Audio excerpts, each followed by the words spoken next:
하나님께서 요나 선지자를 불러서 말씀하시죠. 니느웨로 가서 외쳐라.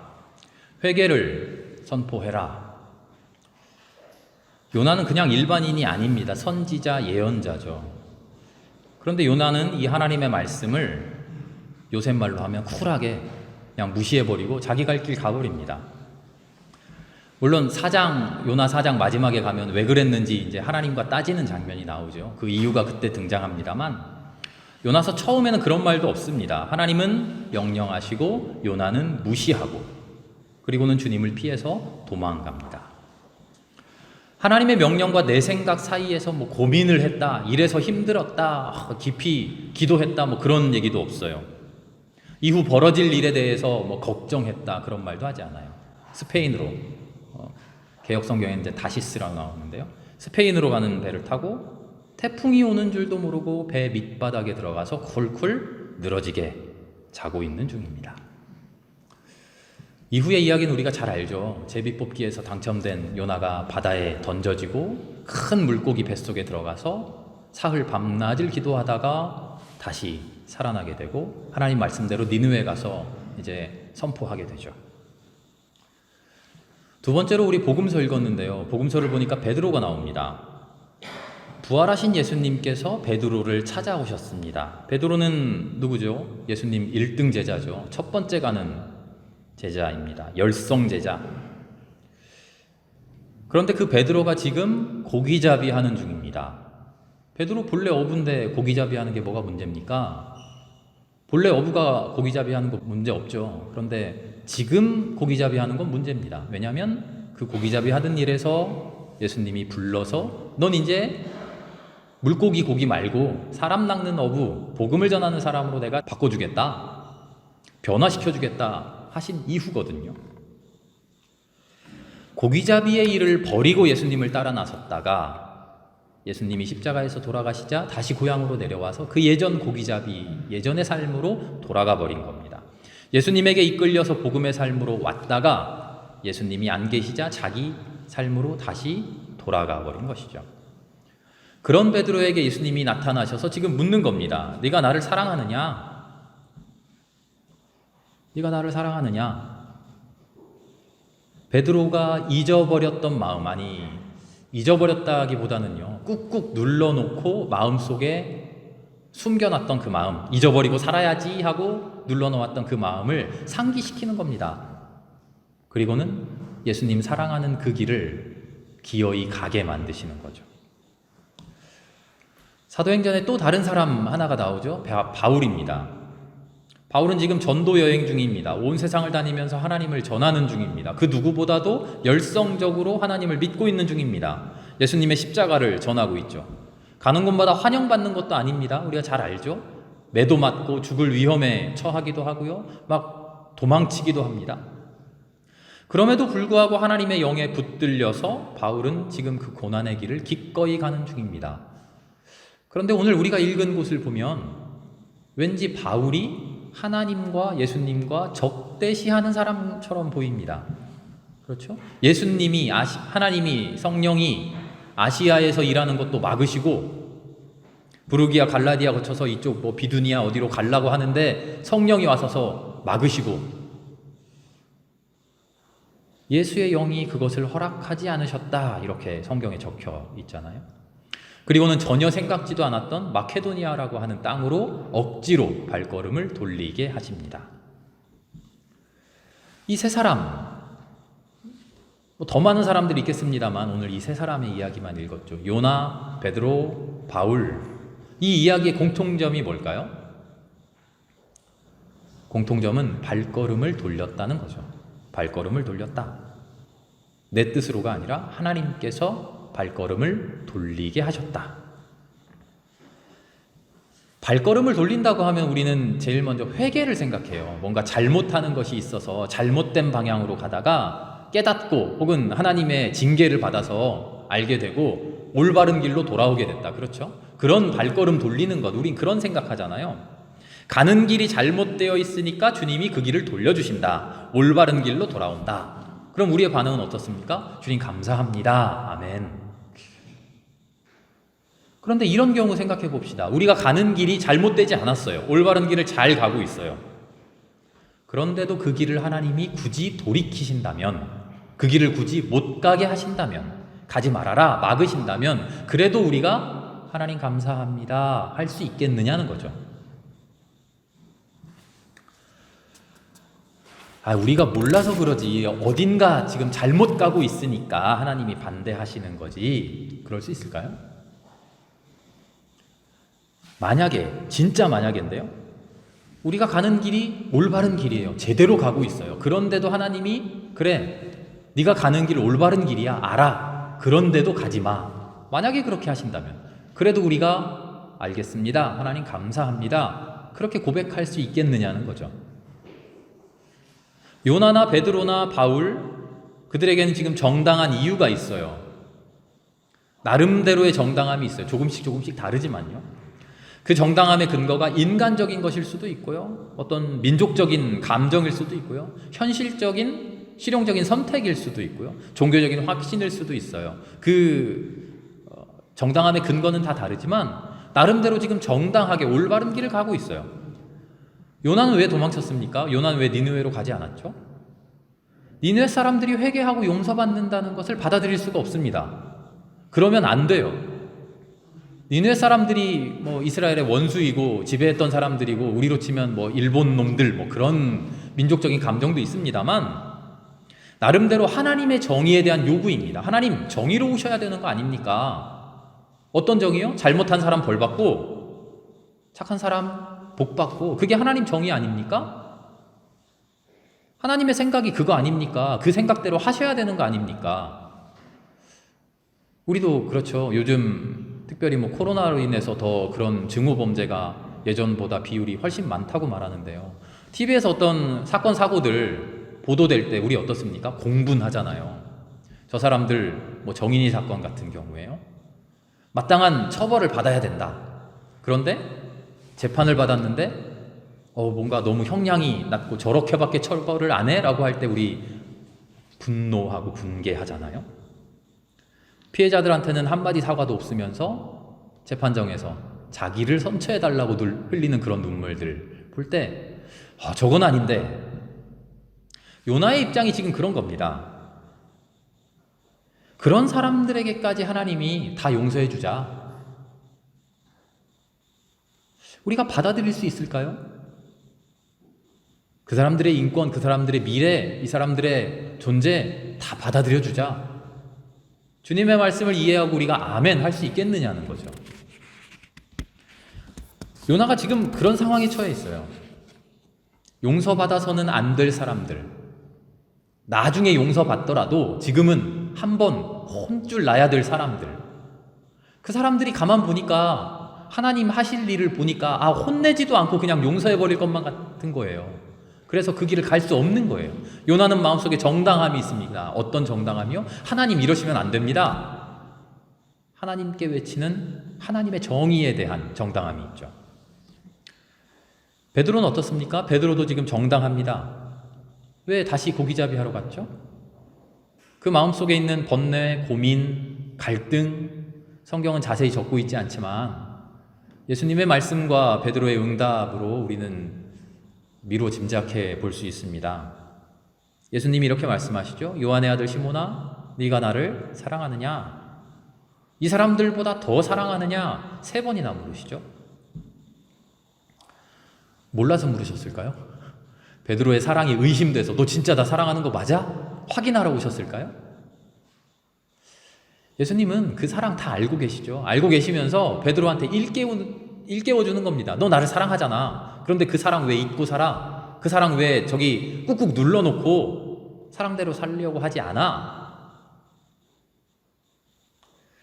베드로 예수님 사랑합니다. 하나님의 복음 충만해 있죠.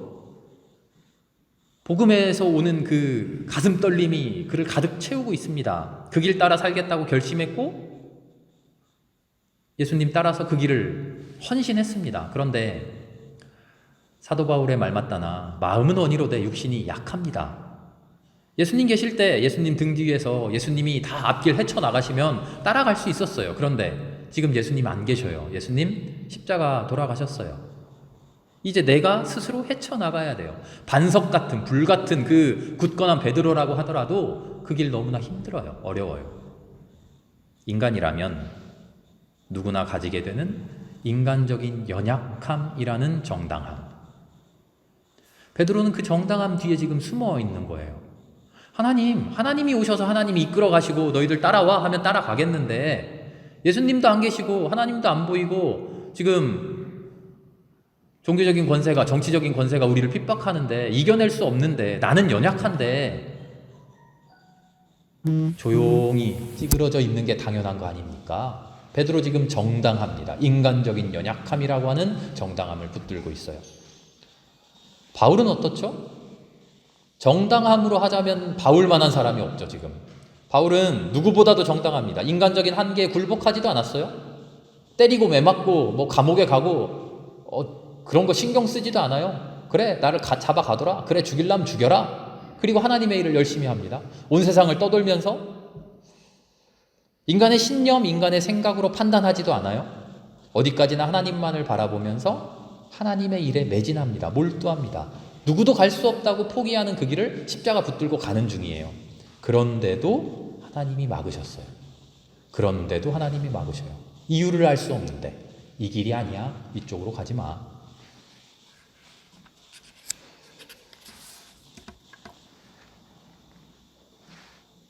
우리는 지금 어디로 나아가는 중입니까? 우리가 나아가는 그 길에, 그 방향에 우리는 어떤 정당함을 붙들고 나는 이곳으로 가야 된다고 그렇게 외치고 있습니까? 인간적인 어쩔 수 없는 상황에 이끌려 가고 있진 않습니까? 아니면 우리 인간이 판단한, 내가 판단한 정당함에 의해 인정받는 그 길을 가고 있습니까? 아니면 정말로 하나님마저도 기뻐하시는 그 길을 가고 있습니까? 우리 자신에게 질문을 던져보자는 거죠. 문제는 그 길이 정당하냐 정당하지 않으냐, 이 길이 올바른 길이냐 잘못된 길이냐의 문제가 아니라는 것을 우리가 알게 됩니다. 잘못된 길을 가고 있을 때 하나님 돌이키시는 것, 그것은 회개라는 이름으로 하나님께 감사 영광 돌리지만 우리가 올바른 길을 가고 있을 때도 하나님은 돌이키신다는 겁니다. 내 문제가 아니라 하나님이 가라 하시는 그 길이냐 하는 문제가 중요하다는 거죠. 내가 가려고 하는 길이냐? 하나님이 가라고 하시는 길이냐? 거룩한 길, 아름다운 길, 누가 봐도 칭찬하는 그런 길일지라도 하나님이 막으실 수 있다. 바울처럼 말이죠. 정당하지 않고 의롭지 못한 길처럼 보여도 하나님이 강요할 수 있다. 요나처럼 말이죠. 내 부족함과 내 연약함에 의해서 갈 수 없는 것만 같은 그 길을 머뭇거리고 있어도 하나님이 등 떠밀 수 있다. 베드로처럼 말이죠. 문제는 어느 길이 정당하냐 의로우냐 그것을 따지고 앉아있는 게 아니라 잘못된 내 길 회복시켜 주십시오. 회개합니다. 감사합니다. 그게 아니라 내가 가야 하는 길이 어디냐, 가야만 하는 길이 어디냐, 하나님이 나에게 원하고 있는 길이 어디냐, 하나님이 나에게 일러주신 그 길이 어디냐, 그리고 내가 그 길을 알고 있느냐, 그 길을 진짜 가고 있느냐, 그게 문제라는 거죠. 대단한 일을 하는 사람들, 선지자들, 예언자들, 하나님의 사람들 많이 있는데, 수많은 길이 있는데 나에게 허락된, 나에게 원하시는 그 길이 무엇이냐, 그것을 알고 그 길을 가야 된다는 거죠. 수많은 예언자가 있지만 이스라엘에게 정의를 선포하는 예언자도 있고 축복을 선포하는 예언자도 있고 멸망을 선포하는 예언자도 있는 거 아닙니까? 이스라엘에게 복을 주시는 것도 하나님의 뜻이고 징계하시는 것도 하나님의 뜻이죠. 다 하나님의 정의로우신 말씀이죠. 그러나 내가 선택해서 나는 축복을 선택한 예언자 될 거야, 내 마음대로 합니까? 아니죠. 하나님이 나에게 심판을 선포해라 하면 나는 심판을 선포해야 됩니다. 문제는 무엇이 올바르냐가 아니라 그 올바른, 수많은 올바름 중에 하나님이 나에게 허락하신 그 길 무엇이냐. 요나가 배 밑창에서 늘어지게 자고 있다가 끌려나와 자기 상황을 고백합니다. 사실은 이러이러했습니다. 그러니까 선원들이 뭐라고 하죠? 왜 올바르지 못한 일을 했습니까? 왜 정의롭지 못한 일을 했습니까? 그렇게 말하지 않았어요.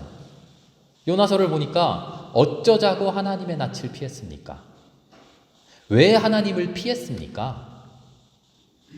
너 잘못했어. 너 의롭지 못했어. 너 스스로는 의롭다고 생각했는데 사실은 그게 올바르지 못한 길이야. 그런 이야기가 아니에요. 왜 하나님을 피했습니까? 이 선원들 하나님 믿는 사람들도 아니에요. 그냥 이런저런 이방신들 믿는 사람들이에요. 무지한 선원들이 그냥 하는 말이 아니라 성경에 나오는 모든 말씀은 성령의 감화로 우리에게 던져주시는 하나님의 말씀인 줄 믿습니다. 우리에게 이렇게 묻고 있는 겁니다. 나에게 주어진 길이 무엇인지, 그 길에서 나의 고민이 무엇인지, 나는 왜 이 길이 어려운지, 나는 왜 이 길을 가고 싶지 않은지, 혹은 나는 왜 이 길이 좋은지, 이 길이 마음에 든다고 하더라도 이 길에서 어려운 일이 무엇인지, 내가 피하고 싶은 것은 무엇인지, 내가 가고 싶은 길은 어딘지, 그런데 왜 그 길을 못 가고 있는지, 이 길에서 내가 얻어야 할 것 무엇인지, 이 길에서 내가 해내야 할 건 무엇인지, 그런 수많은 일생일대의 고민들을 하나님 앞에서 하지 못하고 왜 하나님의 낯을 피해서 도망가냐, 그것입니다. 문제의 핵심은 여기 있습니다. 이 길이 올바른 길이냐, 올바르지 못한 길이냐, 잘된 길이냐, 잘못된 길이냐, 나에게 맞는 길이냐, 맞지 않는 길이냐, 그것이 중요한 게 아니라 그 고민을 하나님 앞에서 하지 않느냐. 왜 하나님 앞에서 하지 않느냐? 왜 하나님을 피해서 너 혼자 하느냐? 그래서 무슨 문제가 해결되겠습니까? 폭풍우가 닥치고 풍랑이 올 뿐이죠. 하나님의 얼굴을 보는 사람들이 금년 표어로 정해놓았죠. 무슨 환상 체험하자는 거 아닙니다. 눈 감으면 하나님이 얼굴 탁 이렇게 보여주시는 음성 들리고 그런 체험하자는 거 아니죠. 하나님 앞에서 고민하자는 겁니다.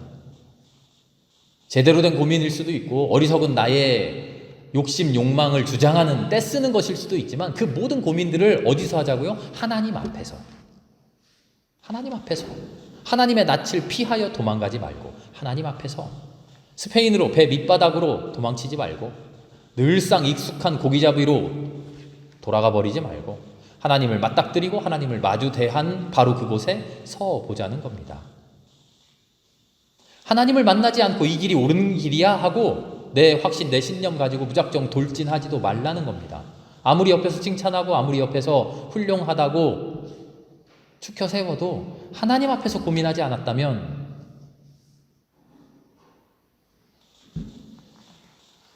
하나님의 낯을 피하여 배 밑바닥으로 도망치지 않고 하나님의 명령에 순종하는 삶. 십자가를 뒤로 하고 고기잡이로 도망치지 않고 주님을 사랑하는 내 사랑 인정하는 삶. 내 신념만 가지고 돌진하지 않고 주님의 명령을 겸허히 듣고 순종하는 삶. 성령 강림의 계절을 보낸 우리에게 성령을 받아 살아가는 삶이란 이런 일이다. 성경은 오늘 우리에게 일러줍니다. 주님을 마주보고 서 있는 삶. 하나님, 이 길을 가라 명령하시는 하나님에게 나 싫어 하고 도망치는 게 아니라 왜 이 길을 가야 됩니까? 하고 마주 서 있는 삶. 그런데 우리는 오해하면 안 되죠. 그렇게 하면 하나님을 마주 보면 도망치지 않고 하나님과 마주 서면 우리의 삶이 확 뒤바뀝니까? 뭔가 진리를 깨닫고 뭔가 은혜가 넘쳐서 우리의 삶이 예전과 전혀 180도 다른 새로운 삶을 살아가게 되겠느냐? 그런 말이죠. 요나는 어땠을까요? 마침내 하나님 앞에 마주서고 하나님의 뜻대로 따릅니다. 니느웨로 갑니다. 순종하죠? 거기에서 마침내 요나에게 복된 삶이 찾아옵니까? 요나서 한번 끝까지 읽어봅시다. 아니에요. 내가 생각하는 정의와 하나님이 보여주시는 정의 사이에서 요나는 끝없이 갈등합니다. 그리고 하나님께 계속 혼나요. 너 왜 그런 생각하니? 너 마음이 왜 그거밖에 안 되니? 그런데 그 이전의 요나와 지금 혼나는 요나는 전혀 다릅니다. 그 이전의 요나는 하나님께 등 돌리고서 자기 혼자 투덜대는 요나였다면 지금은 하나님께 마주서서 자기의 어리석지만 자기의 생각을 당당하게 말하는 요나입니다. 해결된 건 없습니다. 요나가 막 복받고 하나님의 은혜 안에서 충만하게 풍성하게 그렇게 오래오래 행복하게 살았다? 성경 그렇게 얘기하지 않아요. 요나서는 물음표로 끝나요. 너 왜 모르냐? 요나는 지금 자기가 품고 있는 고민과 자기가 생각하는 정의와 하나님이 보여주시는 정의 사이에서 끊임없는 고민하면서 고민하는 중에 있습니다. 해결되지 않았어요. 베드로는 어떻죠? 우리 17절, 18절 읽었는데 18절의 말씀에 예수님이 이렇게 말씀하셔요. 젊었을 때는 네 마음대로 가고 싶은데 다 갔지. 그런데 늙어서는 이제 뭐 나이가 노년이 되었다 그런 이야기가 아니라 앞으로는 네 마음대로 가는 게 아니라 사람들이 너를 끌고 이쪽으로 가고 저쪽으로 가고 할 거야. 그 사람들이 어떤 사람들일까요? 뭐 하나님을 믿지 않는 사람들, 핍박하는 사람들일 수도 있겠습니다만 성령의 사람들, 하나님의 일을 일러주는 사람들이 두려운 내 마음, 인간적인 내 마음, 가고 싶지 않은 내 마음, 그럼에도 불구하고 이쪽으로 가자. 너를 독려해서 끌고 가겠다는 거죠.